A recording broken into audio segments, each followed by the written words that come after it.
She was a waitress with a crippled leg who fell at the feet of a mafia boss and begged him not to hurt her because she couldn't run. He looked at her and saw his dead sister, who'd had the same injury.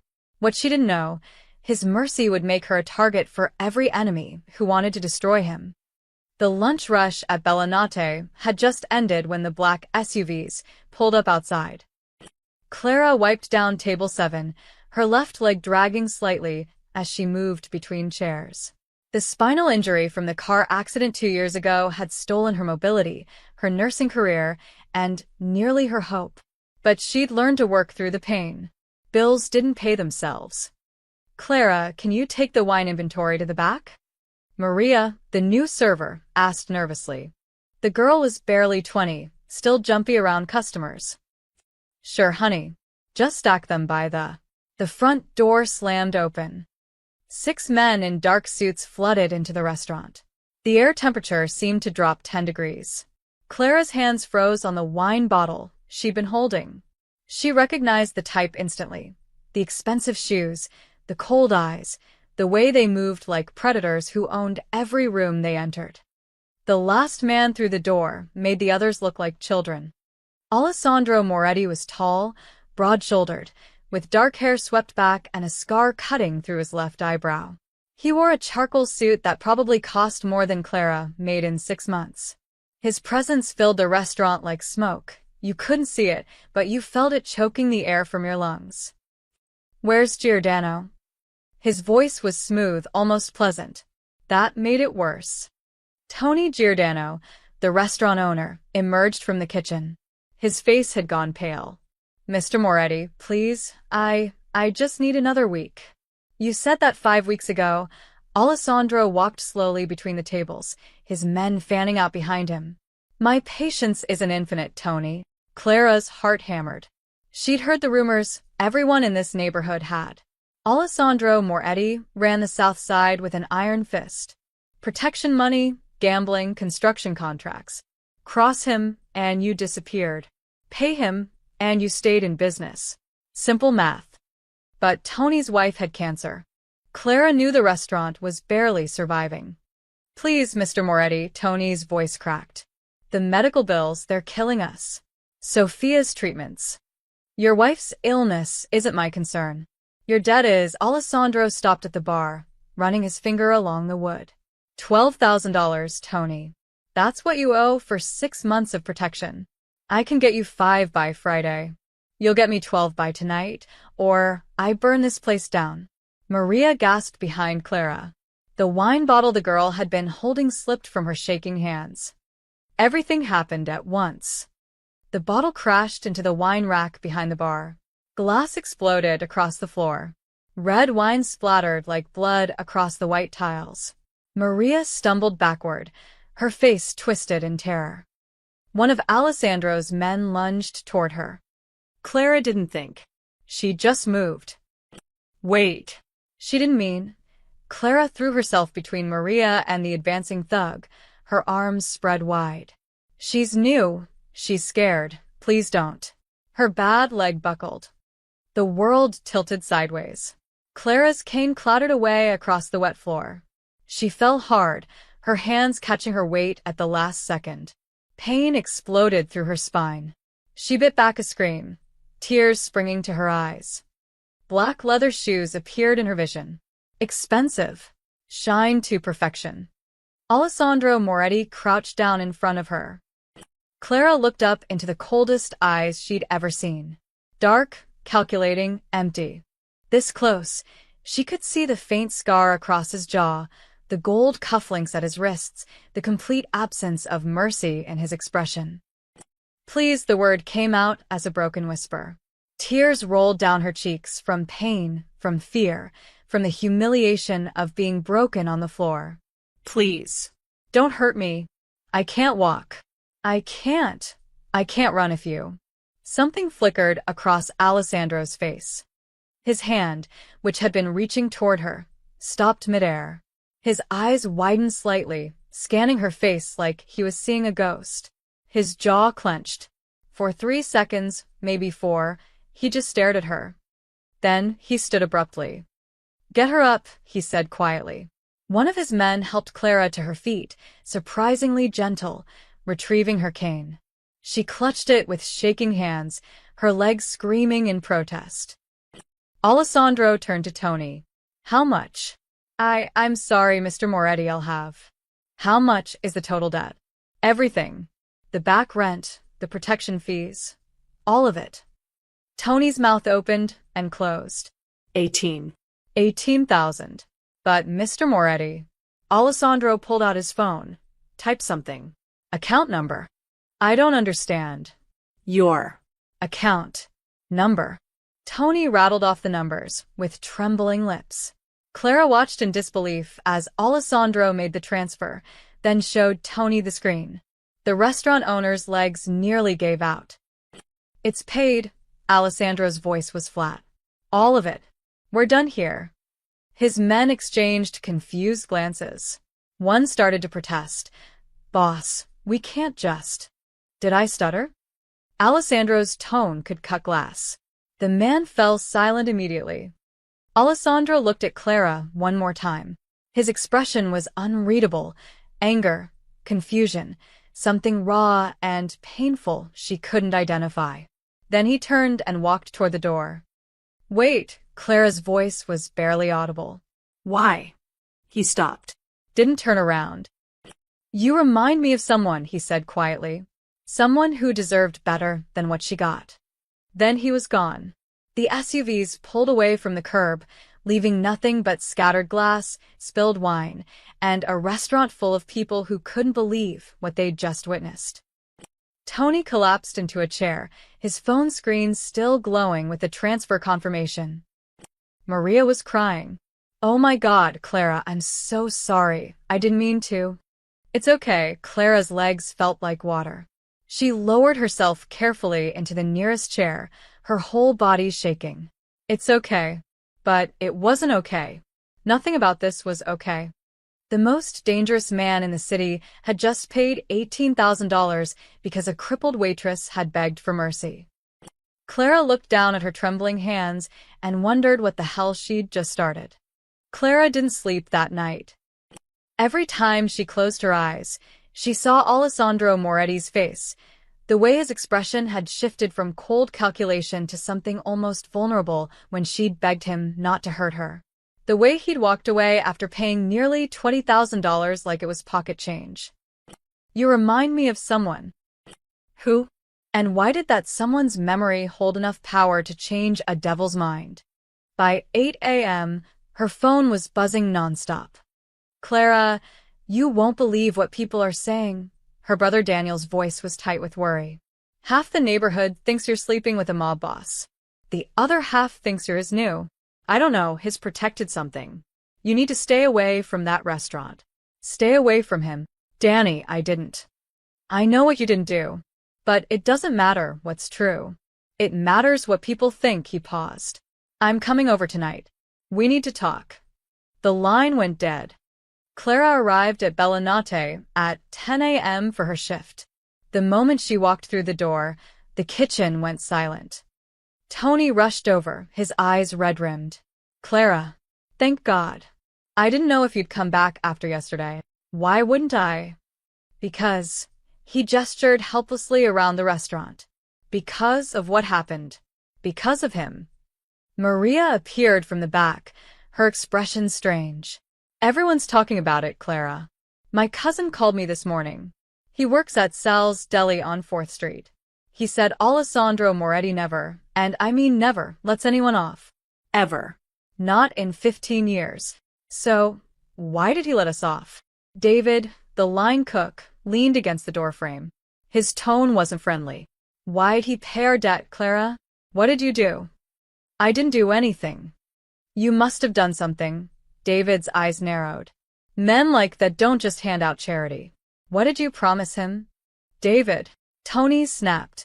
That's enough. Is it? David crossed his arms. Because now everyone knows this place is connected to Moretti. You think that's good for business, Tony? You think our regular customers want to eat somewhere the Mafia owns? He doesn't own us.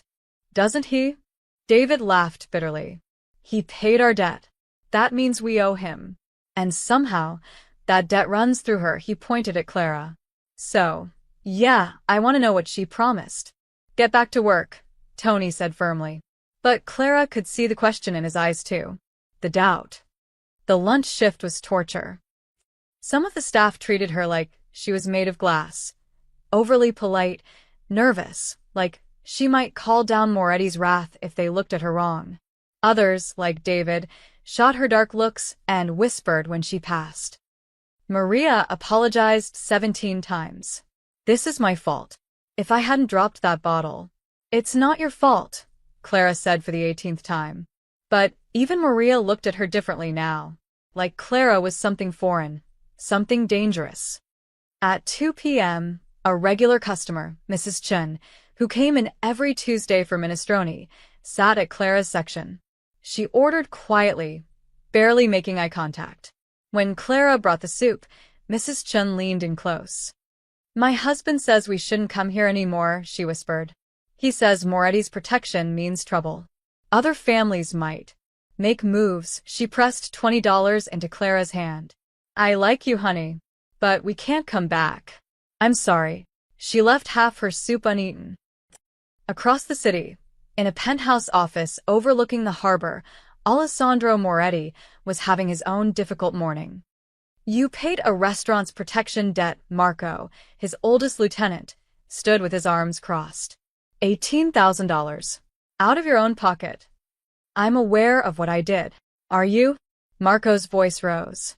Because the families are talking, Alessandro. Russo's people think you're going soft.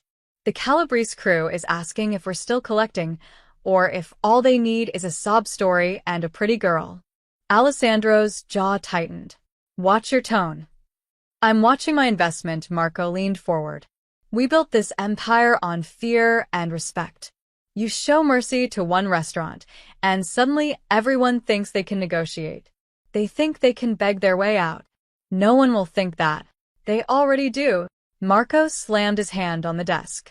Polly got a call this morning from that hardware store on Mitchell Street. They want an extension. Said if you can forgive Giordano's debt, surely you can give them more time. You see? It's starting. Alessandro stood slowly. When he spoke, his voice was ice. Tell Polly that Giordano was a special circumstance. Tell Mitchell Street they pay by Friday, or they lose the store. And tell everyone else that my mercy isn't a policy. It's an exception. One exception. Are we clear? Marco hesitated. What was so special about that circumstance? Alessandro turned to the window, his reflection ghost-like in the glass. That's not your concern. It is if it makes you vulnerable. Get out, boss. Get out. After Marco left, Alessandro pulled out his phone. He scrolled to a photo he kept in a locked folder. His sister, Lucia, 15 years old, smiling despite the wheelchair, despite the spinal injury that had stolen her ability to walk. She'd been dead for 12 years. Drunk driver, wrong place, wrong time. He'd killed the driver, of course. Slowly, but it hadn't brought her back. Yesterday, when that waitress had fallen at his feet, whispered those words, I can't walk, it had been like Lucia's ghost had materialized in front of him. The same dark hair, the same desperate courage in her eyes, the same broken body trying to protect someone else. He'd paid that debt for Lucia, not for Clara. But even as he thought it, he knew it was a lie. Alessandro made a call. Vinny, I need background on someone. Clara, I need her last name. Who is this? The waitress from yesterday. Bellinate. Find out everything. He hung up and stared at the city below. One exception, he'd told Marco. But Alessandro had this sinking feeling that this exception was going to cost him more than $18,000. 3 days after the incident, Alessandro Moretti walked back into Bellinate. Clara was refilling the salt shakers when the door opened. She looked up and froze. Her hands locked around the glass shaker so tightly, she heard it crack. He wasn't alone. 2 men flanked him, one she recognized from before, another new face with cold eyes and a gun-shaped bulge under his jacket. But it was Alessandro who commanded the room. He wore a navy suit today, no tie, the top button undone. Somehow that made him look more dangerous, not less. Mr. Moretti, Tony appeared from the kitchen, his voice strangled. We weren't expecting. I'm here to check the accounts. Alessandro's tone was businesslike. Make sure the books are clean now that your debt's settled. The accounts are fine, I promise. I'll be the judge of that. Alessandro's eyes swept the restaurant and landed on Clara. Something flickered in his expression. I'll wait while you get the paperwork. That booth, he pointed to the corner table, the one with a clear view of the entire restaurant. Tony practically ran to his office. Alessandro slid into the booth. His men took positions near the door and the kitchen's strategic points, Clara realized. They could see every entrance, every exit. This wasn't about checking accounts. This was a show of ownership. Clara tried to focus on her work, but her hands trembled as she arranged menus. She could feel his eyes on her, watching, Studying. Maria approached her, whispering urgently. He keeps looking at you. Clara, what's going on? I don't know. Should I take that section? No, Clara didn't know why she said it. I'll handle it. She picked up a water pitcher and walked to his table. Her cane clicked against the tile with each step. The sound felt too loud in the hushed restaurant. Water. Her voice came out steadier than she felt. Please, his eyes never left her face. She poured carefully, acutely aware of how close his hand was to hers. Would you like to see a menu? I'm not here for the food. Clara's heart hammered. Then what are you here for? Sit down. I'm working. Seat. Down, not a request. Clara glanced at Tony's office door, still closed. She lowered herself into the opposite seat, gripping her cane. Mr. Moretti, if this is about your injury, he interrupted. How did it happen? The question caught her off guard. Car accident. 2 years ago. Drunk driver? Texting driver. She ran a red light, hit my car broadside. Clara's throat tightened at the memory. I was a nurse. Night shift at County General. I was driving home. Alessandro's jaw clenched. Spinal damage. L4, L5 compression fracture. The surgery helped, but she gestured to her cane. This is as good as it gets. You were a nurse. I am a nurse. Just not a practicing one. Can't stand for 12-hour shifts anymore. Bitterness crept into her voice. Lost my career, my apartment, my savings on medical bills. But at least I'm alive, right? Where's your family? The personal questions were making her uncomfortable. Why does that matter? Answer the question, Clara. Hearing her name in his voice sent a chill down her spine. Just my brother, Daniel. Our parents died when we were young. Danny raised me. She met his eyes. Now it's my turn. Why are you asking me this? Alessandro leaned back, his expression unreadable. You protected that girl. The one who dropped the wine. You knew what my men might do, and you got between them anyway. She was terrified. You could barely stand. You were in pain. But you still tried to shield her. His voice dropped lower. Why? Because she's 20 years old and scared, and it was an accident. Clara's own voice rose. Because someone had to. Because that's what you do when someone's in trouble. You help them. Even if you're broken yourself. Especially then. Silence stretched between them. My sister had a spinal injury, Alessandro said quietly. Born with it. She could never walk without crutches. People stared at her, pitied her, treated her like she was less. His hands curled into fists on the table. But she was stronger than anyone I ever knew. Braver. She'd throw herself in front of danger if it meant protecting someone weaker. Clara's chest tightened. What happened to her? She died. 12 years ago. His eyes held an ocean of pain. She was crossing the street. Drunk driver hit her. She never had a chance to run. I'm sorry. Don't be sorry. Be alive, he stood abruptly. Tony! The restaurant owner rushed out, clutching account ledgers. Yes, Mr. Moretti? Forget the books. I've seen what I needed to see. Alessandro pulled out his wallet, extracted several bills, dropped them on the table. Easily $300. This restaurant is under permanent protection now. No chatty. My men will check in weekly. Anyone gives you trouble, customers, suppliers, other families, you call this number. He handed Tony a business card. Tony's mouth fell open. Mr. Moretti, I can't. This is too generous. It's not generosity. It's business, but Alessandro's eyes were on Clara when he said it. Consider it an investment. His men exchanged glances. One of them, the cold-eyed one, looked openly suspicious. Alessandro walked toward the door, then paused beside Clara's table. He didn't look at her, but spoke loud enough for only her to hear. The physical therapy center on Madison Street. They're the best in the city. I've made arrangements for an evaluation. No cost. I can't accept. You haven't accepted anything. I've simply made a phone call. He finally turned to face her. They'll call you tomorrow. What you do with that call is your choice. Why are you doing this? For a moment, something raw and honest crossed his face. Because watching you fall reminded me that I couldn't save her. But maybe he stopped himself. The call comes tomorrow. 9 a.m. Then he was gone, his men trailing behind him like shadows. The restaurant erupted in whispers the moment the door closed. Clara sat frozen in the booth, staring at the $300 on the table, her mind reeling. Daniel was going to lose his mind. The conference room in Alessandro's headquarters was thick with cigar smoke and tension.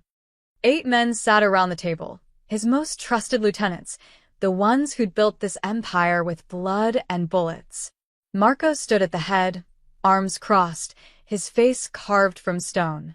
Beside him sat Rocco Dinelli, a younger lieutenant with ambition burning in his eyes. The others watched Alessandro with varying degrees of concern. We need to talk about the restaurant, Marco said flatly. Alessandro poured himself a scotch. What about it? What about it? Rocco leaned forward. Boss, you paid someone's debt. You put a civilian business under permanent free protection. In 3 days, we've had 7 other establishments ask for special consideration like Bellinate got. And what did you tell them? We told them to pay up or close down, Marco said. But it's getting harder to enforce when everyone's heard you went soft for some waitress with a sob story.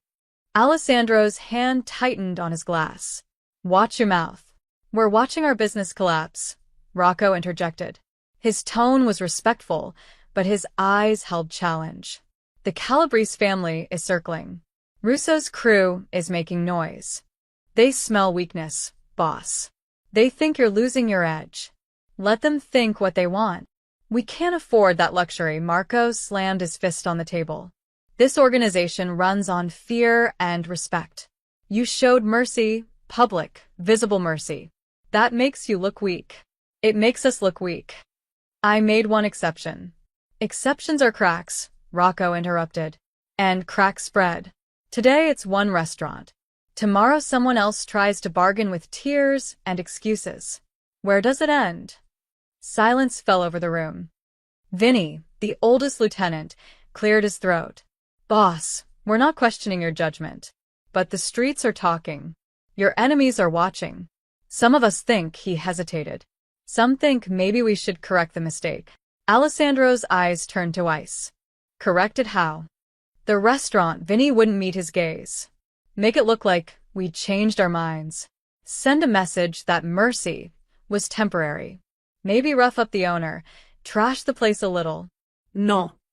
Boss. I said no. Alessandro stood slowly. The temperature in the room dropped.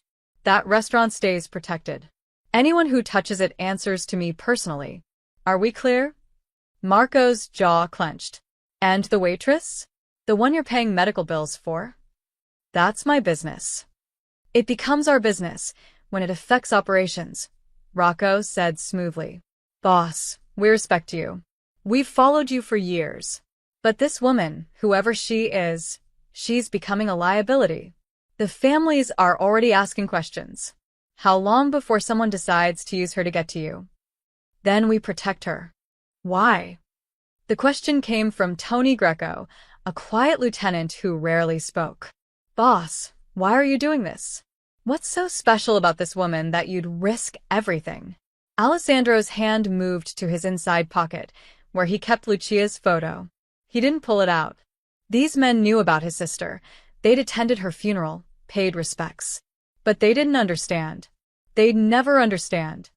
She reminds me of someone I failed, he said quietly. Someone I couldn't save. This time, I can. This time it'll get you killed, Marco said. Or worse, it'll get us all killed. The other families see compassion as weakness. They'll move against us. Let them try. Rocco exchanged a glance with Marco. Boss, maybe you need some distance from this situation. Let us handle the restaurant, the woman. You've got bigger concerns, the shipment next week, the meeting with the New York families. I'll handle my own concerns. Alessandro drained his scotch. This conversation is over. The restaurant stays protected. The woman stays safe. Anyone who has a problem with that can walk out that door right now. No one moved. But the looks they exchanged said everything. Good, Alessandro headed for the door. Marco, I want security doubled on my personal assets. Rocco, coordinate with our people in the precincts. I want to know if anyone's been asking questions about Bellinate or anyone associated with it. On it, boss, Rocco said. Too quickly. Too eagerly. After Alessandro left, the room remained silent for a full minute. He's compromised, Rocco said finally. You all see it. One woman, and suddenly 15 years of reputation, means nothing. He's the boss, Vinny said cautiously. We follow orders. Even when those orders sink the ship? Rocco stood, pacing. My father helped build this organization. I've bled for it. I'm not watching it fall apart because Alessandro caught feelings for some crippled waitress. Marco's eyes narrowed. What are you suggesting? I'm suggesting we protect him from himself. Rocco lowered his voice. The Calabrese family reached out to me yesterday. Just a feeler. They wanted to know if the rumors were true, if Alessandro's really gone soft. I told them no, obviously. Obviously, Marco repeated, his tone flat. But if the boss keeps this up, they won't need rumors. They'll see it themselves. Rocco leaned on the table. Maybe we make our own move. Something small. Something that reminds Alessandro why mercy is dangerous. Show him what happens when you leave doors open. You're talking about going behind his back, Tony said. I'm talking about saving this family. Rocco's eyes gleamed. All we need is the right opportunity. The right pressure point. And he'll snap back to the man we need him to be. Marco was quiet for a long moment. I'm not betraying Alessandro. I'm not asking you to. I'm asking you to trust that I have his best interests at heart, Rocco smiled. This woman is a weakness. Weaknesses can be removed. If Alessandro finds out, he won't. Not until it's done, and he's thanking us for it. Rocco straightened his jacket. Just keep doing your jobs. I'll handle the rest. He left the room, already pulling out his phone. In the hallway, he scrolled to a contact labeled personal. He'd gotten the number 2 days ago from a bartender who worked Calabrese territory. The boss has a blind spot, he typed. Might be worth exploring. The reply came within seconds. Tell us more. Rocco smiled and kept walking. Behind him, through the closed door, Marco stared at the empty seat where Alessandro had Saturday. God help us all, he muttered. The envelope arrived at Clara's apartment on Thursday morning. It was thick, expensive paper, delivered by courier. No return address. Inside was a letter from Madison Street Physical Therapy Center, the most prestigious rehab facility in the city, the kind of place where athletes and celebrities recovered from career-ending injuries. Dear Ms. Rossi, you have been selected for our comprehensive spinal rehabilitation program. The evaluation, treatment plan, and all associated costs have been covered by a private benefactor. Your first appointment is scheduled for Monday, 9 a.m. Please call to confirm. Clara read it 3 times, her hands shaking. This was real. This was actually happening. For 2 years, she'd accepted that her cane was permanent, that the constant pain was her new normal, that watching other nurses rush past while she limped through the grocery store was just how life would be now. She'd made peace with it, or told herself she had. But this letter cracked that peace wide open. What if she could walk without pain? What if she could stand for a full shift again? What if she could get her life back? She was reaching for her phone when her apartment door burst open. Daniel stormed in, his face flushed with anger. He was still in his construction company uniform, cement dust on his jeans. Tell me it's not true. Clara's heart sank. Danny, tell me you didn't accept help from a goddamn mobster. He threw a newspaper on her kitchen table. The local section had a small article. Moretti Organization extends protection to local restaurant. No mention of Clara by name, but anyone in the neighborhood could connect the dots. I didn't accept anything yet. Yet. Daniel's voice rose. Clara, are you insane? You know who Alessandro Moretti is? What he does? He paid Tony's debt. Nothing is free with these people. Daniel paced her tiny living room like a caged animal. You think he dropped 18 grand out of the goodness of his heart? Men like that don't have hearts. They have angles. Investments. And right now, little sister, you're his investment. He lost someone. His sister. She had the same injury I do. I don't care if she had the same face. Daniel spun to face her. This is the Mafia, Clara. They're not your friends. They're predators. And you just painted a target on your back by accepting their charity. I haven't accepted. The medical center called me, his voice cracked. I'm your emergency contact, remember? They wanted to confirm your appointment Monday. Said everything's been taken care of. Do you understand what that means? You're in his debt now. And Mafia debts don't get paid with money. Clara stood, gripping her cane. What was I supposed to do? Say no to the first real chance I've had in 2 years. Yes. Easy for you to say. The words erupted from somewhere deep and wounded. You're not the one who can't walk right. You're not the one who lost everything because some idiot couldn't put down her phone for 5 seconds. You don't live with this pain every single day. Daniel's face softened. Clara. I was a good nurse, Danny. I helped people. I saved lives. And now I can barely carry a tray of drinks without wanting to cry. Tears burned her eyes. This is my chance. Maybe my only chance. And you want me to throw it away because the money came from the wrong person? I want you to stay alive. Daniel's voice dropped to almost a whisper. I want you to stay safe. And taking favors from Alessandro Moretti is the opposite of safe. Maybe I'm tired of being safe. Clara wiped her eyes roughly. Maybe I'm tired of being careful and grateful and settling for scraps. He's offering me hope, Danny. When's the last time anyone offered me that? Hope with strings attached. All hope has strings. She was yelling now, months of frustration pouring out. You think I don't know there's a catch? You think I'm stupid? But at least it's a chance. At least it's something other than this. She gestured at her cane, her small apartment, the life she'd been trapped in. Daniel stared at her for a long moment. Then he sank onto her couch, his head in his hands. You have no idea what you're getting into. Something in his tone made Clara pause. What does that mean? Nothing. Danny. It means these people are dangerous in ways you can't imagine. He looked up at her, and she was shocked to see fear in his eyes. Real, bone-deep fear. Promise me something. Promise me you'll be careful. Promise me if anything feels wrong, if he asks you for anything, you'll walk away. I promise. I mean it, Clara. These men, they seem charming at first. They act like they're helping. But it's always a trap. Always. His voice was so certain, so specific, that Clara wondered what he wasn't telling her. How would you know? Daniel stood abruptly. Because I'm not an idiot. Because I've lived in this neighborhood my whole life. He headed for the door, then stopped. Call me after the appointment Monday. I want to know you're okay. I will. After he left, Clara picked up the letter again. Her first appointment was in 4 days. She called the number, her heart pounding. Madison Street Physical Therapy. How can I help you? This is Clara Rossi. I'm calling to confirm my appointment Monday at 9-inch. Wonderful, Ms. Rossi. We'll see you then. And may I say, you're very fortunate. Dr. Chen doesn't usually take new patients, but your benefactor was quite insistent on the best care possible. Your benefactor.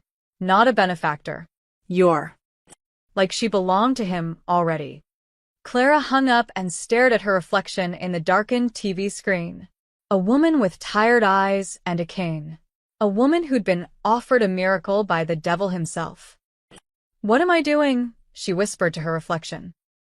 But she already knew the answer. She was accepting. Because hope, even dangerous hope, was better than slowly dying inside. She'd just have to pray the price wasn't more than she could pay. Outside her apartment, in a car parked half a block down, one of Alessandro's men lowered his camera. He'd photographed Daniel's arrival and departure, captured the argument through the thin walls with a directional microphone. He dialed his boss. "Sir, the brother's a problem. He's trying to talk her out of it." Alessandro's voice was cold. "Let him try. But if he interferes further, I want to know about it immediately." "Understood." The car pulled away into the night, leaving Clara alone with her hope and her fears. Alessandro sat in his office at 2 a.m., unable to sleep. The city sprawled below him, a grid of lights and shadows. Somewhere out there, Clara Rossi was probably awake too, staring at that letter, wrestling with the same questions he'd been asking himself for 3 days. Why was he doing this? It wasn't just about Lucia anymore. He'd used that excuse with his men, with himself. But the truth was more complicated. When Clara had looked up at him from the floor, terrified and vulnerable, yet still trying to protect someone else, something inside him had shifted. Something he'd thought died with his sister. He picked up his phone and called Vinny. "Boss." Vinny's voice was groggy. "It's 2 a.m. I need a complete background check. Clara Rossi, the waitress from Bellinate." Silence. Then, "Boss, is that wise?" Getting more involved. "I didn't ask for advice. I asked for information." Alessandro's tone left no room for argument. "Everything. Family, employment history, medical records, financial situation.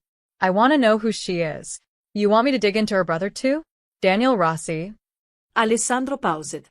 He hadn't mentioned a brother. "You know him." Another pause, longer this time. "Boss, you're not going to like this." "Tell me. Let me pull the file. I'll call you back in 10". Alessandro waited, his instincts screaming that whatever was coming would change everything. 7 minutes later, his phone rang. "Daniel Rossi," Vinny said without preamble. "Age 32. Currently works construction for Hendrix Company. But 8 years ago, he worked for us." Alessandro sat forward. "Doing what?" "Low-level runner. Pickups, deliveries, basic enforcement." He was young, maybe 24. Worked under Marco's crew for about 18 months. "I don't remember him." "You wouldn't. He was nobody. Just another kid trying to make quick money." Vinny's voice hardened. "Until he wasn't." "What did he do?" "He got greedy. Started selling information to the Calabrese family, shipment schedules, meeting locations, who was paying protection and who wasn't. We didn't catch it for months. Cost us 3 good men and nearly $250,000 in lost product." Alessandro's blood went cold. "When?" 7 years ago. Summer of 2018. Marco wanted him dead. We had a kill order ready." Vinny paused. "But then he disappeared. Went underground. By the time we found him again, his parents had just died in a house fire. He had a teenage sister to raise, Clara. She was only 16". The pieces clicked together with brutal clarity. "Marco decided killing him would leave the girl alone," Vinny continued. "She was innocent, just a kid. So we let it go. Told Rossi if he ever stepped foot in our territory again, if he ever came near our business, the protection for his sister ended. He's kept his distance ever since." Alessandro stared at the city lights, his mind racing. "Does he know I'm the one helping her? If he doesn't, he will soon." "The whole neighborhood's talking." Vinny's voice dropped. "Boss, this changes things. You're protecting the sister of a man who betrayed us. If the other families find out, if Marco finds out." "Marco knows about Rossi's betrayal. He was the one who caught him. He's the one who wanted him dead. But he doesn't know Rossi is Clara's brother." "Not yet. The last name's common enough. But if he digs," Vinny trailed off. "What do you want me to do?" Alessandro stood, walking to the window. Down below, the city slept, unaware of the bomb that had just been dropped in his lap. The smart move was to cut ties. Walk away from Clara, let the medical appointment cancel, pretend the last few days had never happened. Daniel Rossi was a traitor. His sister, by extension, was tainted by that betrayal. In Alessandro's world, that was enough for a death sentence. But Clara didn't know. She'd been 16 when her brother made his mistakes. She'd lost her parents, her health, her career. And now she was struggling to survive while her brother, the brother who'd raised her, protected her, carried the weight of his sins in silence. "You still there, boss?" "Did Clara know?" Alessandro asked. "About her brother's involvement with us?" "No indication of it. She was in high school when it went down, focused on getting into nursing school. By all accounts, Daniel kept that life completely separate from her. And after? When he left, he told her he was getting out of construction work, going legitimate. She never questioned it." Vinny paused. "Boss, she's innocent in this." "But innocent doesn't matter if the wrong people find out." Alessandro's jaw clenched. The irony was almost poetic. He'd paid a debt to protect a woman who reminded him of his sister, only to discover she was the sister of a man who'd betrayed him. A man he should have killed years ago. "Keep this quiet," Alessandro said finally. "No one else knows about the connection. Not Marco, not Rocco, nobody. You're still going forward with the medical treatment?" "Yes, boss." "She's not responsible for her brother's mistakes." Alessandro's voice was steel. "And Daniel kept his end of the bargain. He stayed away. Maybe that's penance enough. Or maybe it's a setup," Vinny said carefully. "Maybe he sent her into that restaurant knowing you'd be there. Maybe this whole thing is a play." Alessandro had considered that. But he'd seen Clara's face when she fell, heard the genuine terror in her voice. No one was that good an actor. "It's not a setup. She doesn't know what her brother did. And she's not going to." Alessandro turned from the window. "Continue the background check. I want to know everything about her. But the brother connection stays buried." "Understood." "Understood. And if Daniel makes a move, then we deal with it. But until then, Clara Rossi is under my protection. Anyone who touches her answers to me." After hanging up, Alessandro pulled out Lucia's photo again. His sister smiled up at him, frozen at 15, forever innocent. "What would you do?" he whispered to the image. But he knew the answer. Lucia had always believed in second chances, in judging people by their own actions, not their family's sins. She believed in forgiveness. It had gotten her killed. Alessandro tucked the photo away and poured another scotch. He was protecting the sister of a traitor. If his men found out, it would look like weakness or insanity. If his enemies found out, they'd use it against him. If Daniel found out, Alessandro knew, the fragile peace between them would shatter. But somehow, impossibly, Alessandro didn't care. Clara Rossi had reminded him what it felt like to want to save someone. And for the first time in 12 years, that felt more important than revenge. Even if it destroyed him. Monday morning, Clara arrived at Madison Street Physical Therapy Center 15 minutes early. The building was sleek glass and chrome, the kind of place that screamed money. The waiting room had leather chairs, abstract art on the walls, and a coffee bar with an actual barista. This wasn't a clinic. This was a spa for broken bodies. "Ms. Rossi?"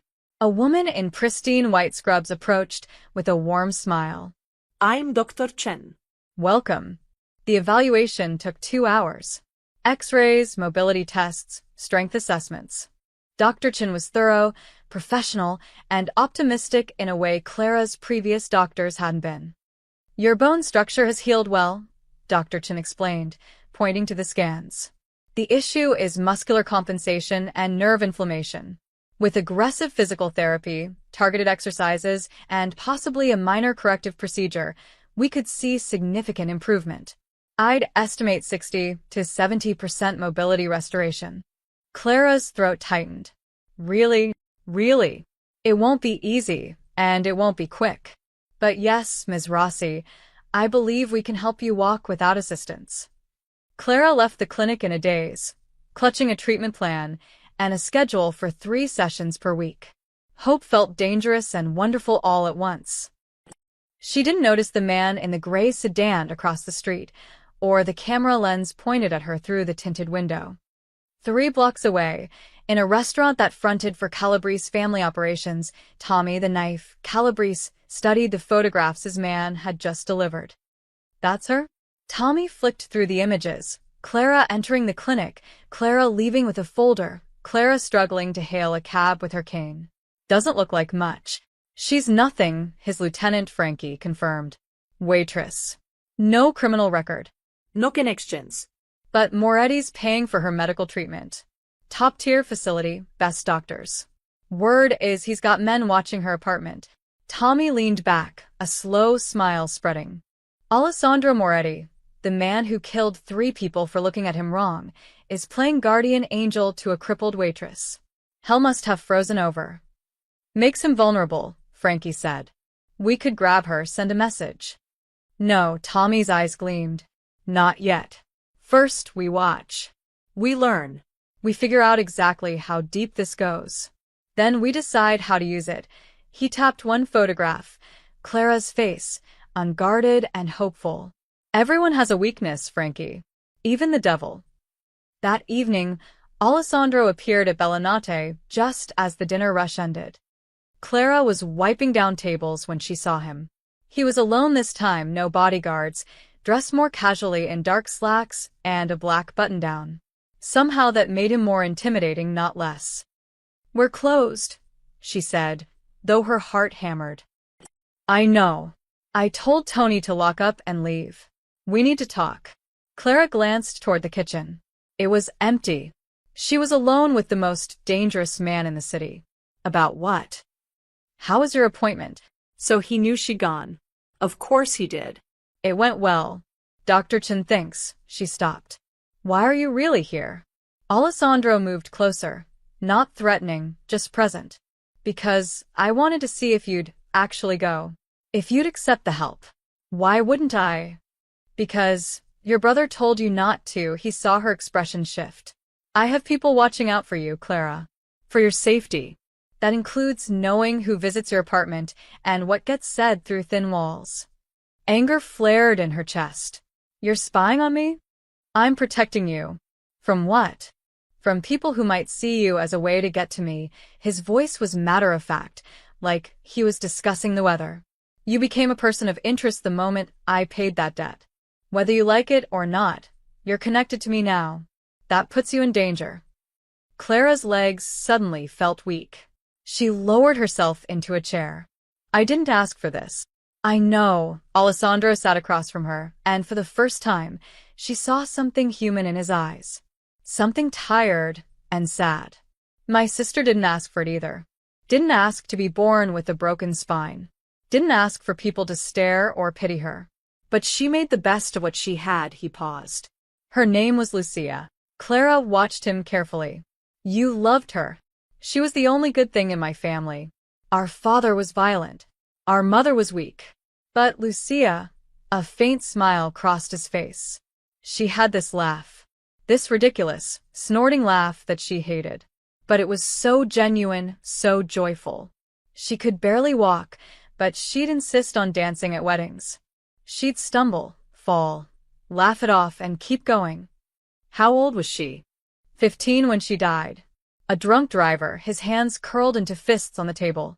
She was crossing the street to buy flowers for her mother's birthday.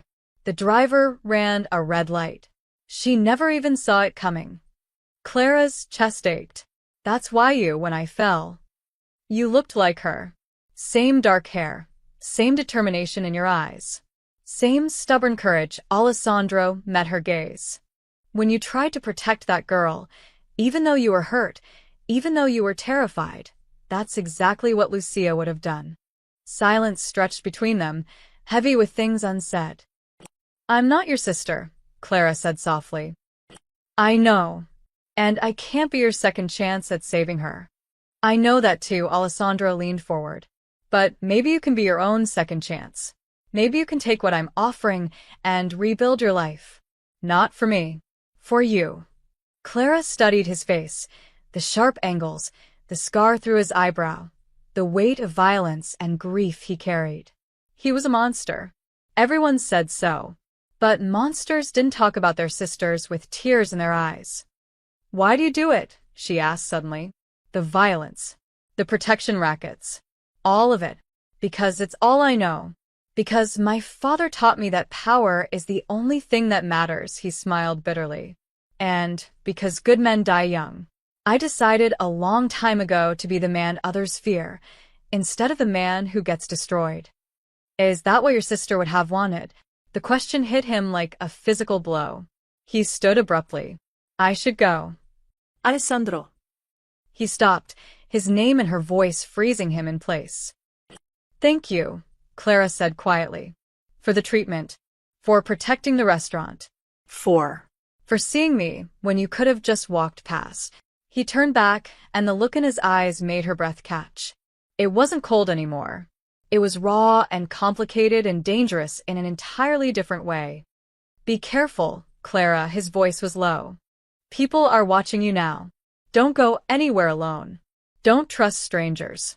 And if anything feels wrong, anything, you call me." He placed a card on the table with a phone number. Day or night. Then he was gone, leaving her alone with the ghost of his sister and the weight of his protection. Outside, in the gray sedan parked down the block, Frankie took another photograph. The boss was going to love this. Alessandro was reviewing shipping manifests when Marco burst into his office without knocking. "We have a problem." Marco's face was grim. He threw a manila folder on the desk. "Big one." Alessandro opened it. Inside were surveillance photos: Clara leaving her apartment, Clara at the clinic, Clara at Bellinate. Different angles, different days. Professional quality. His blood turned to ice. "Where did you get these?" "One of our guys in the Calabrese crew. Tommy's planning something. He's had men on the Waitress for 3 days now." "How many men?" "At least 4 that we've identified. Could be more." Marco pulled out another photo. This one showed Clara and Alessandro talking inside Bellinate through the window. "They've got documentation of your visits. They're building a file." Alessandro's jaw clenched so hard it ached. "What's the play?" "They're going to grab her. Use her as leverage or humiliation. Maybe both. Tommy wants to prove you're weak, that emotions make you sloppy." Marco's voice dropped. "And boss, he's not wrong.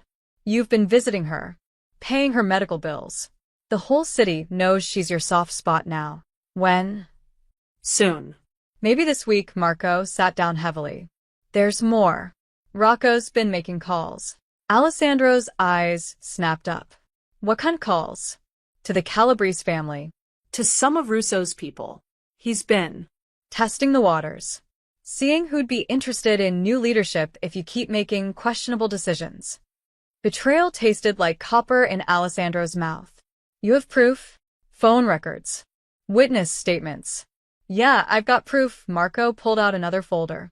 "I was going to come to you about Rocco first, but then this Clara situation escalated," and he stopped. "Boss, some of the men agree with him." "Which men?" "Does it matter? The point is, your protection of this woman is causing fractures. They see it as weakness. They think you've lost your edge." Marco leaned forward. "There's a simple solution here. You let the Calabrese family make their move. Let them grab her. Then you respond with overwhelming force. You kill everyone involved, get the girl back, and you prove you're still the same ruthless bastard you've always been."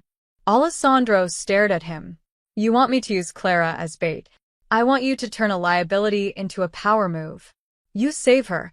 You look strong doing it. Everyone remembers why they fear you." Marco's voice hardened.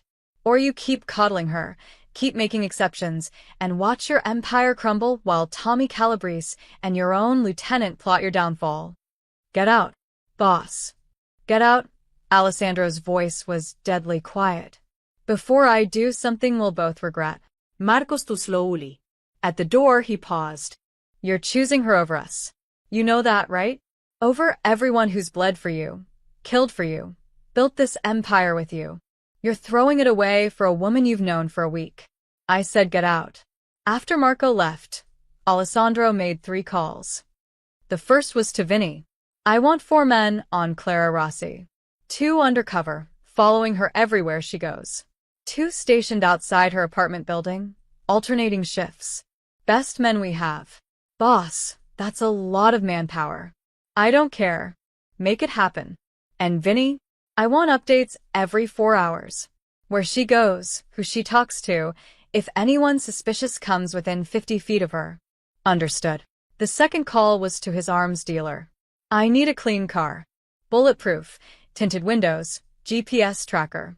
Have it delivered to, he gave Clara's address. And a driver. Someone she won't recognize as one of ours. The third call was to Clara. She answered on the second ring. Hello. It's Alessandro. Silence. Then, how did you get my number? I get everything I need, he softened his tone. Listen to me carefully. For the next few days, I need you to be extra cautious. Don't go anywhere alone. Don't take unfamiliar routes. Don't talk to strangers. You're scaring me. Good. You should be scared, he paused. There are people who want to hurt you to get to me. I have men protecting you, but you need to stay alert. Maybe I should just stop the treatments. Stop coming to the restaurant. If I'm putting people in danger. No, the word came out harder than he intended. You keep living your life. You keep going to your appointments. I'll handle the rest. Alessandro, I can't. Clara, his voice dropped. I've done terrible things. Hurt people. Destroyed lives. But I won't let anyone hurt you. Not while I'm breathing. Do you understand? Another silence, longer this time. Why do you care so much? Because when she smiled, something in his chest loosened. Because when she talked about nursing, her eyes lit up with a passion he'd forgotten existed. Because she'd looked at him like he was human, not a monster, and that single look had cracked something open inside him that he'd kept locked away for years. Because I failed Lucia, he said instead. And I won't fail again. After hanging up, Alessandro stood at his window, watching the city. His men were questioning him. His lieutenant was plotting against him. His enemies were circling. And at the center of it all was a woman with a cane and kind eyes who'd somehow become the most important thing in his world. Marco was right. He was choosing her. Over the empire. Over the loyalty. Over everything he'd built. And the terrifying part was, he'd make the same choice again. His phone buzzed. Vinny. Guards in position. She's home safe. Alessandro released a breath he didn't know he'd been holding. Across town, in a basement that smelled of mold and violence, Rocco met with Tommy Calabrese. He's doubled her security, Rocco said, sliding photos across the table. For men minimum. Probably more we haven't spotted. Tommy grinned. Perfect. That means she matters. The more he protects her, the more valuable she becomes. He lit a cigar. We'll need to be smart about this. I can't just grab her off the street now. I might have a way. Rocco pulled out his phone. Her brother. Daniel Rossi. He's been trying to get her to cut ties with Alessandro. What if we reach out to him? Convince him we can help get his sister to safety. He'd trust you. He's desperate and stupid. Yeah, he'd trust me, Rocco smiled. We use the brother to get the sister. Alessandro comes running. And then he drew his finger across his throat. Tommy laughed. I like it. Make the call. In her apartment, Clara locked her door and leaned against it, her heart pounding. She'd noticed the men watching her building. Noticed the car that had followed her home from the clinic. She wasn't stupid. This was real. The danger was real. And somewhere in the darkness, Alessandro Moretti was standing between her and people who wanted to hurt her. She should run. She should disappear. She should never have accepted his help. But when she closed her eyes, she saw his face when he talked about Lucia. Saw the grief and guilt he carried like weights around his neck. He was trying to save her because he couldn't save his sister. And God help her, she was starting to care about saving him too. Daniel Rossi had been watching Clara's apartment for 2 hours when he finally spotted them. 2 men in a black sedan. Too obvious to be cops, too professional to be random. They watched the building with the stillness of predators, and Daniel knew exactly what they were. Moretti's men. His little sister was under surveillance by the Mafia. The nightmare he'd spent 8 years trying to prevent had finally arrived. He drove away before they spotted him, his mind racing. This was his fault. All of it. If he'd never gotten involved with Alessandro's organization years ago, if he'd never betrayed them, if he'd just stayed clean, Clara would be safe now. But she wasn't safe. She was a pawn in a game she didn't even know she was playing.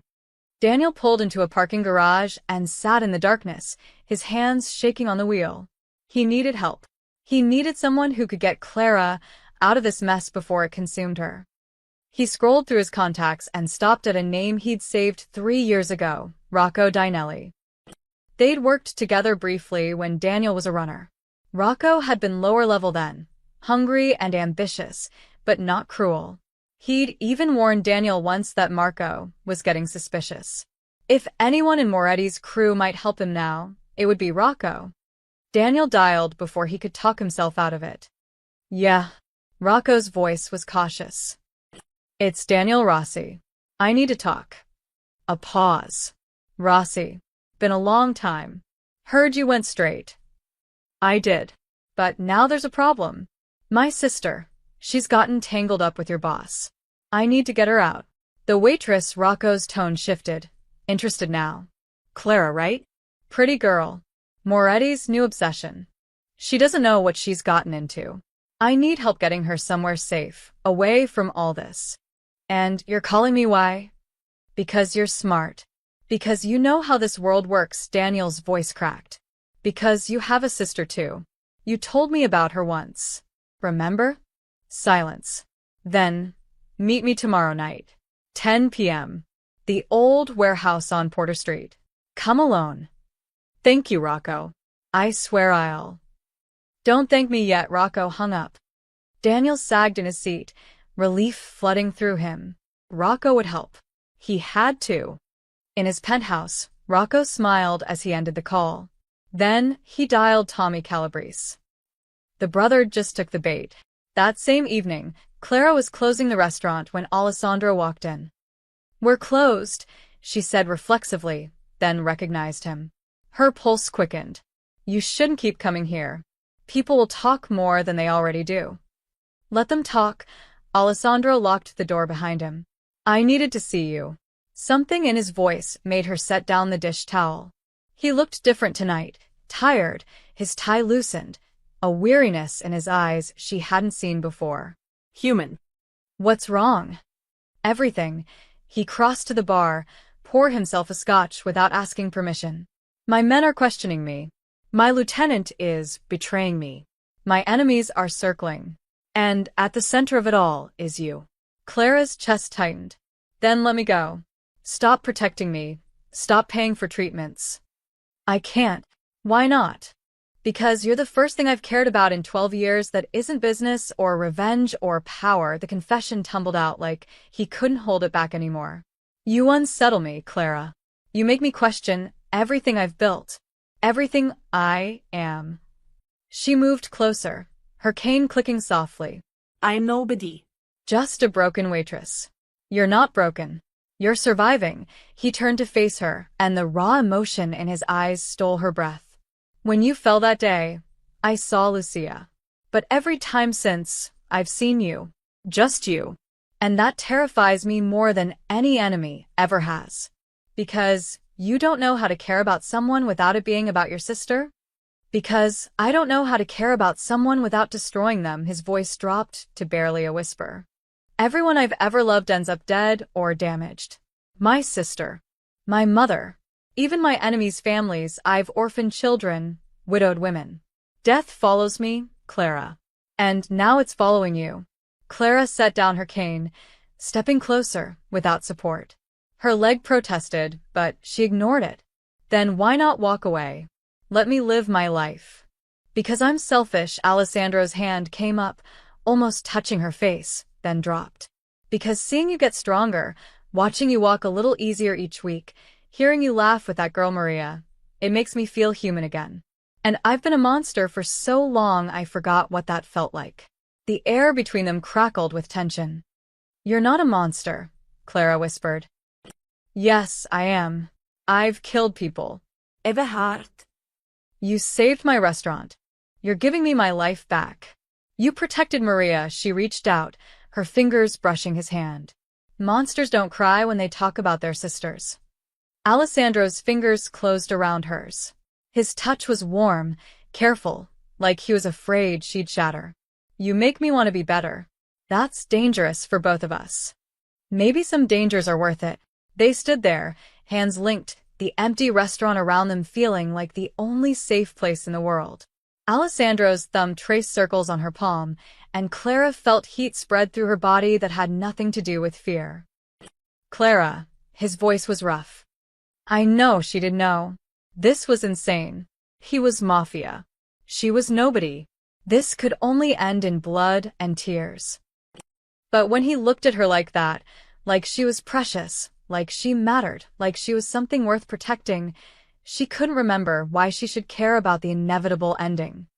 I should go, Alessandro said, but he didn't move. Yes, Clara agreed, but she didn't step back. His phone buzzed. He ignored it. It buzzed again, insistent. With a curse, he pulled it out. His expression darkened as he read the message. I have to handle something. What's wrong? Nothing you need to worry about, but his jaw was tight. Remember what I said. Stay alert. Don't trust anyone. And Clara?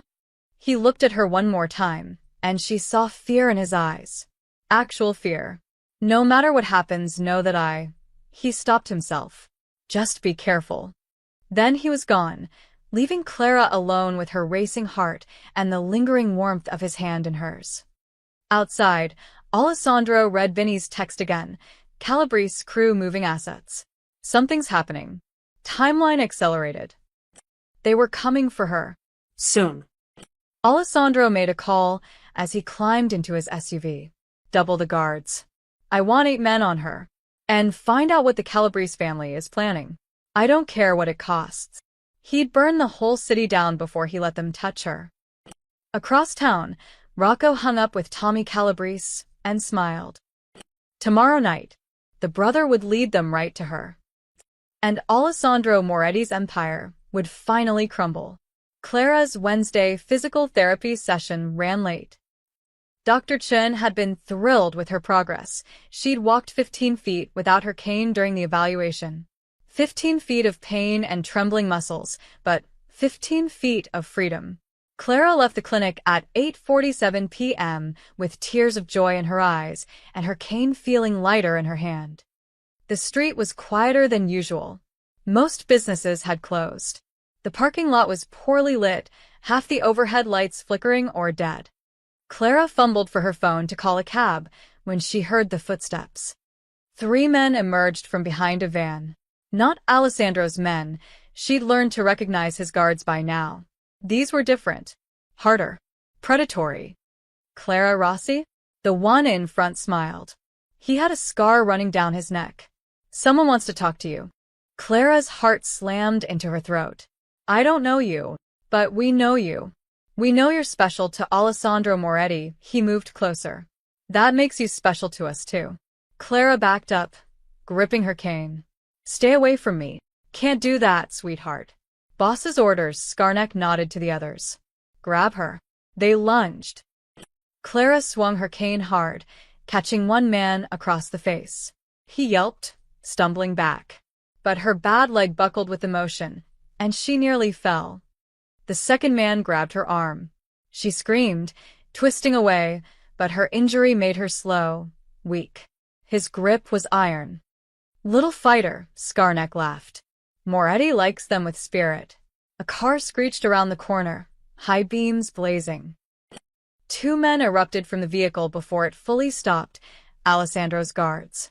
Clara recognized one of them, Sal, who'd been following her for days. Let her go. Sal's gun was already drawn. Skarnek pulled out his own weapon, using Clara as a shield. Back off. This is Calabrese business. There's no Calabrese business with her. Everything happened at once. The man holding Clara yanked her harder, trying to drag her toward the van. Pain exploded through her spine. She screamed, her leg giving out completely. She fell to her knees on the pavement, agony white-hot. Gunshots cracked through the air. Sal fired, hitting the man who'd been holding Clara. He dropped with a grunt, blood spreading across his shoulder. The third attacker returned fire, and Clara heard the bullet ping off metal somewhere behind her.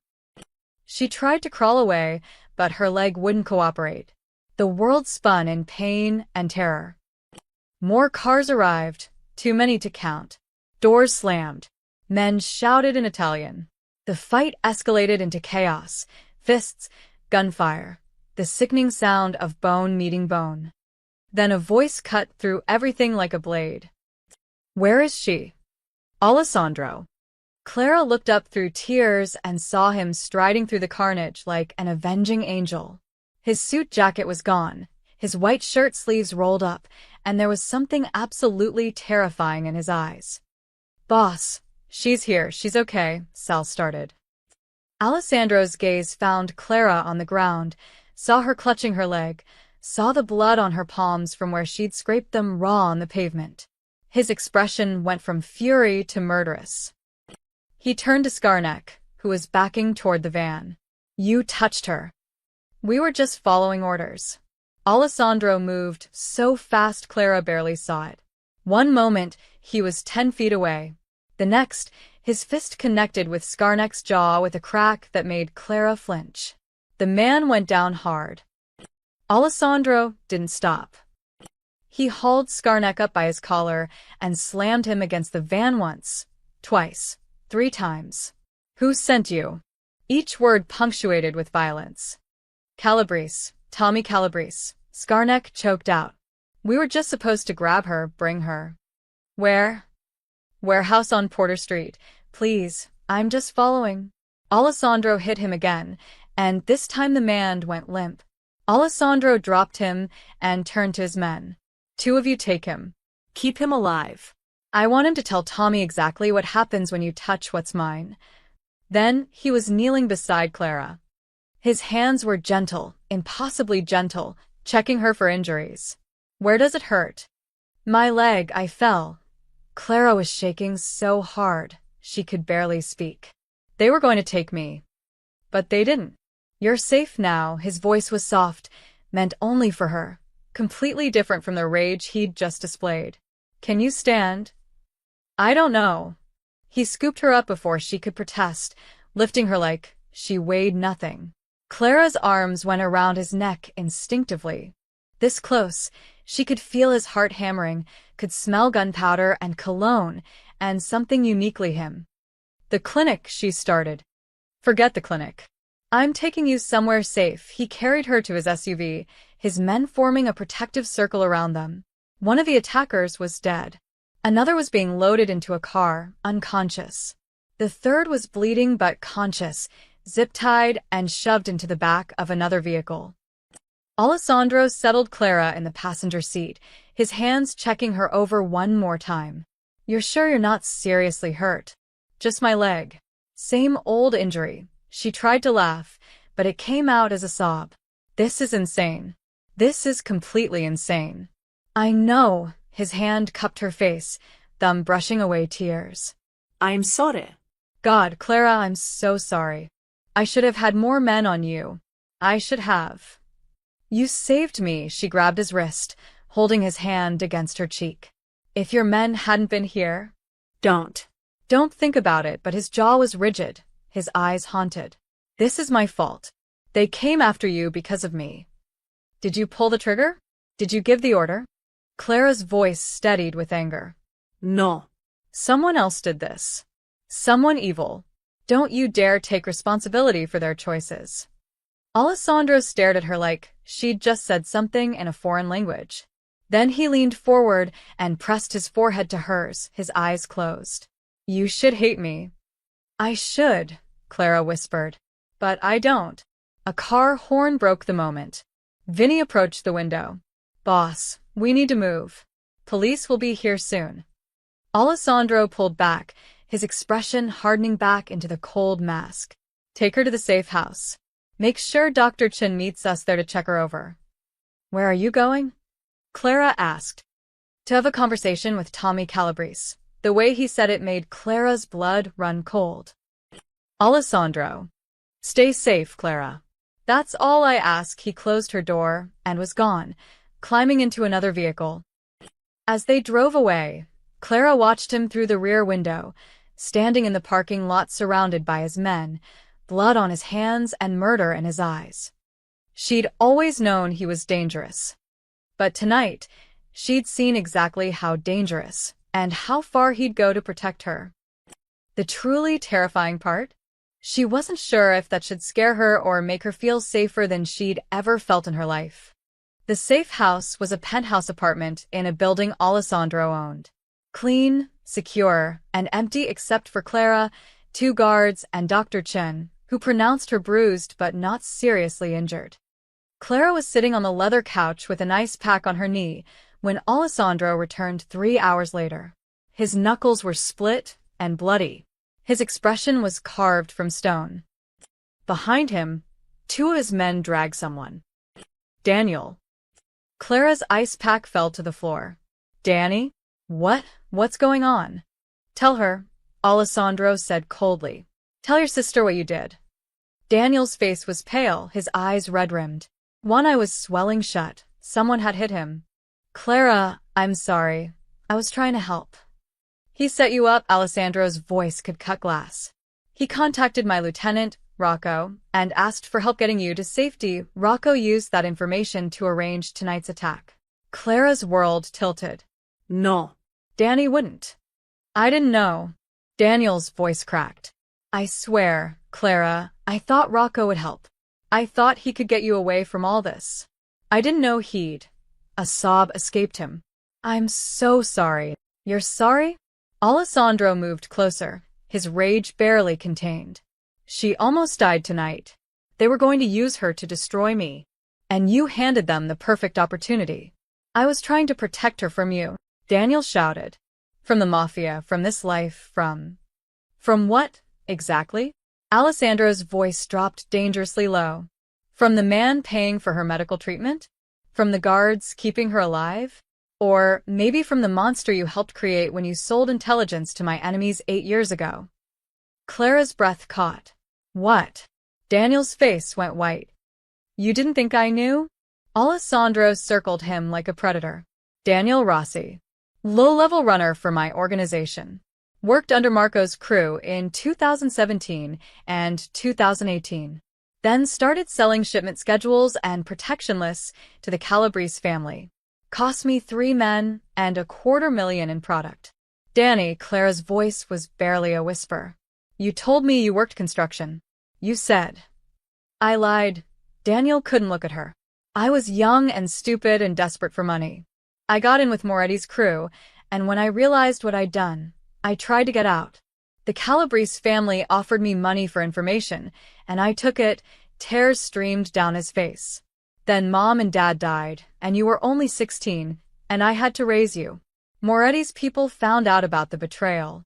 They were going to kill me. I should have killed you, Alessandro said flatly. But Marco decided an orphan 16-year-old girl was punishment enough.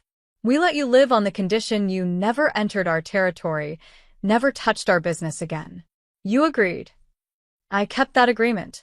Daniel's voice rose desperately. For 8 years, I stayed away. I went legitimate. I raised Clara, put her through nursing school, gave her a clean life away from all this. I kept my word. Until tonight, Alessandro grabbed Daniel by the collar, yanking him close. You contacted Rocco. You brought my betrayer and my enemy together. You gave them exactly what they needed to hurt Clara. I didn't know Rocco was dirty. You didn't know because you've been out of the game. Alessandro shoved him back. But you knew enough to know contacting any of my men was a risk. You did it anyway. And she paid the price. Clara stood, her legs screaming in protest. Stop. Both of you, just stop. Alessandro and Daniel turned to look at her. Alessandro. Her voice shook but held firm. You've known about Danny's past for how long? 5 days. And you didn't tell me. I was protecting you. No. You were making decisions for me. Clara's eyes blazed. You think I'm too weak to handle the truth? Too fragile. That's not. And you. She turned to Daniel, tears streaming down her face. You lied to me for 8 years. Let me believe you were just some construction worker. Let me think we were safe, normal, clean. I built my whole life on a lie. Clara, I was protecting you. Stop protecting me. The shout tore from her throat. Both of you. I'm not a child.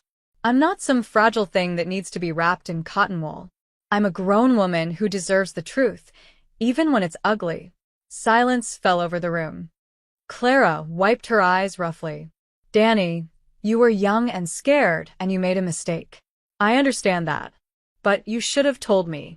You should have trusted me with the truth. I know. I'm sorry. She turned to Alessandro. And you? You knew my brother betrayed you, and you protected me anyway. Why? Because you're not responsible for his sins. But you could have told me. You should have. She met his eyes. If this, whatever this is between us, is going to be real, it has to be honest. Even when the truth is hard. Alessandro's jaw worked. You're right. Clara turned back to Daniel. Get out. Go home. Think about what you've done, and how you're going to fix this. Clara. I'll call you when I'm ready to talk. Until then, I need space, her voice cracked. From both of you. Alessandro nodded to his men. They escorted Daniel out, surprisingly gentle. After the door closed, Alessandro and Clara stood in tense silence. Rocco's dead, Alessandro said quietly. I took care of it myself. Made it public. My other lieutenants understand now that betrayal, any betrayal, ends the same way. But mercy for those who deserve it isn't weakness, he paused. Your brother deserved mercy. Because of you. Thank you. I didn't do it for thanks. I know. Clara moved closer despite everything. You did it because you're not the monster you pretend to be. Alessandro's hand came up, cupping her face. I killed a man tonight. Probably will kill more before this is over. I know. She didn't flinch away. But you also let my brother live when everything in your world said you should kill him. That has to count for something. In my world, it counts as weakness. In mine, Clara whispered, it counts as strength. His thumb traced her cheekbone. You terrify me, Clara Rossi. Good. You terrify me too, she smiled despite everything. Maybe that means we're even. For the first time that night, Alessandro almost smiled. Outside in the hallway, Marco spoke to Vinny in low tones. He spared the traitor's brother. Killed Rocco, without hesitation. The men are talking. Let them talk, Vinny said. They saw what happened to Rocco. They'll fall in line. Marco nodded slowly. Maybe the boss isn't weak. Maybe he's just different now. Is that better or worse? Marco looked through the door at Alessandro, watching Clara with an expression he'd never seen on his boss's face. Honestly, I have no idea. 2 weeks after the attack, Clara stood in Madison Street Physical Therapy Center, holding onto parallel bars while Dr. Chen watched with a clipboard. Ready? Dr. Chen asked. Clara nodded, her heart pounding. She released the bars. Then she walked. No cane. No support. Just her own 2 legs carrying her forward, 1 step, 2 steps, 5, 10. The pain was there, dull and familiar, but manageable. Her gait wasn't perfect. Her left leg still dragged, slightly. But she was walking. 15 steps. 20. All the way to the end of the bars. Oh my God, tears streamed down Clara's face. I'm doing it. You're doing it. Dr. Chen laughed. Clara, this is remarkable progress. 6 more months of therapy and you might not need the cane at all except for long distances. After the session, Clara didn't call for a car. She walked, slowly, carefully, to the address Alessandro had given her. His office building. The legitimate one he used for business meetings, not the headquarters where blood got spilled. The receptionist recognized her immediately. Ms. Rossi. Mr. Moretti said to send you right up. 20th floor. The elevator ride felt endless. Clara's reflection stared back at her from the polished doors, a woman who looked stronger than she felt, braver than she'd been 3 weeks ago.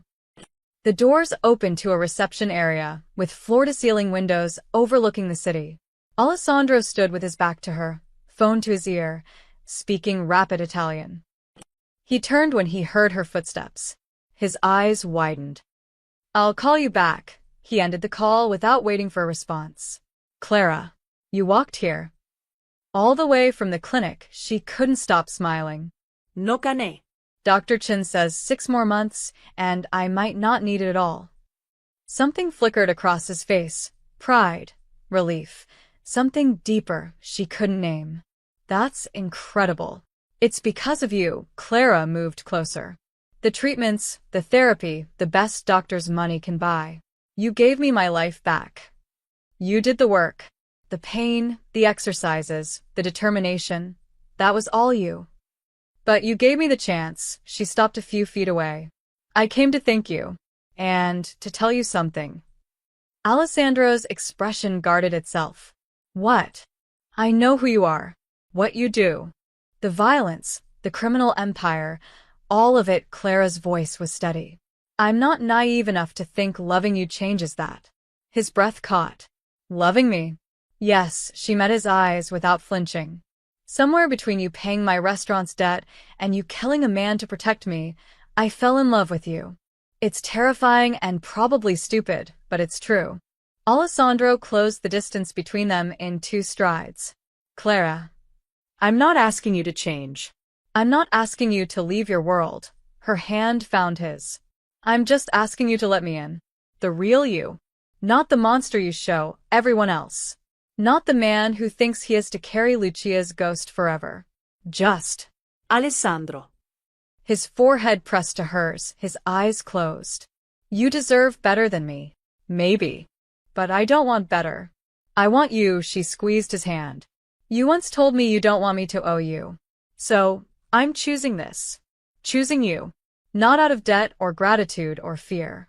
Just because when I look at you, I see a man who's capable of terrible things but chooses mercy when it matters.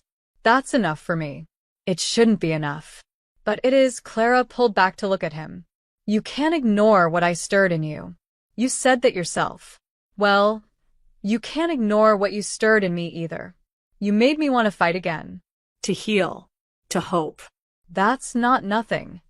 Alessandro's hands cupped her face like she was something precious. "I can't promise you safety. My enemies will always look at you as a weakness. Then we'll face them together. I can't promise I'll ever be the man you deserve. I don't want the man I deserve. I want the man I choose." Clara smiled through her tears. "And I choose you, Alessandro Moretti. All of you. Even the dark parts. Especially the dark parts. Because those dark parts are trying so damn hard to protect something good." He kissed her then, gentle, reverent, like he was afraid she'd disappear. Clara melted into him, her arms around his neck, letting herself fall completely. When they finally broke apart, Alessandro rested his forehead against hers. "I love you. God help me. Clara, I love you more than I've ever loved anything except Lucia." "I know," she smiled. "And I love you back. We'll figure out the rest." They stood there in the sunlight, 2 broken people who'd somehow made each other whole. A mafia boss who'd learned that mercy wasn't weakness. A woman who'd learned that strength came in unexpected forms. Outside, the city hummed with life. Dangerous, complicated, beautiful. And for the first time in 12 years, Alessandro Moretti looked at his world and felt something other than emptiness. He felt hope. Clara took his hand. "Walk with me?" "Where?" "Anywhere. Everywhere," she grinned. "I'm just getting used to this whole walking thing.